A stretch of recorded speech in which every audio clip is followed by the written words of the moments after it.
Hello, Valentine's day ആയിട്ട് എന്താ special?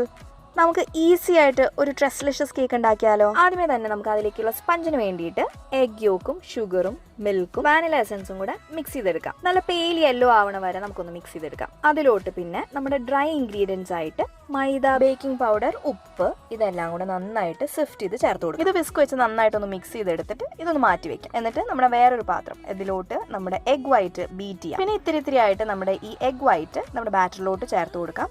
ഒരു വുഡൻ സ്പൂൺ വെച്ച് മിക്സ് ചെയ്തെടുക്കാം. എന്നിട്ട് ഇത് 170 ഡിഗ്രി സെൽഷ്യസിൽ ഒന്ന് ബേക്ക് ചെയ്തെടുക്കാം. ഈ സ്പഞ്ച് ചൂടാറി കഴിഞ്ഞ് കഴിയുമ്പോൾ നമുക്ക് അതിലോട്ട് സിറപ്പ് ഒഴിച്ചു കൊടുത്ത് അത് നന്നായിട്ടൊന്ന് സോക്ക് ചെയ്തെടുക്കാം. ഈ സിറപ്പിലോട്ട് ഞാൻ ഫ്രഷ് ക്രീം, മിൽക്ക് മെയ്ഡ്, പാല് ഇത് മൂന്നും കൂടെയാണ് മിക്സ് ചെയ്തെടുത്തേക്കുന്നത് കേട്ടോ. അതിലോട്ട് ഇത്തിരി വാനില എസൻസും കൂടെ ചേർത്ത് കൊടുത്തിട്ടുണ്ട്. എന്നിട്ട് നമുക്ക് ഇഷ്ടമുള്ള രീതിയിൽ ഇത് ഡെക്കറേറ്റ് ചെയ്തെടുക്കാം. ഞാനിവിടെ കുറച്ച് വിപ്പിംഗ് ക്രീമും സ്ട്രോബെറീസും കൂടെ യൂസ് ചെയ്തിട്ടാണ് ഡെക്കറേറ്റ് ചെയ്തേക്കുന്നത്. ഇത് ട്രൈ ചെയ്തിട്ട് അഭിപ്രായം പറയണേ. അപ്പോൾ ശരി, ബൈ.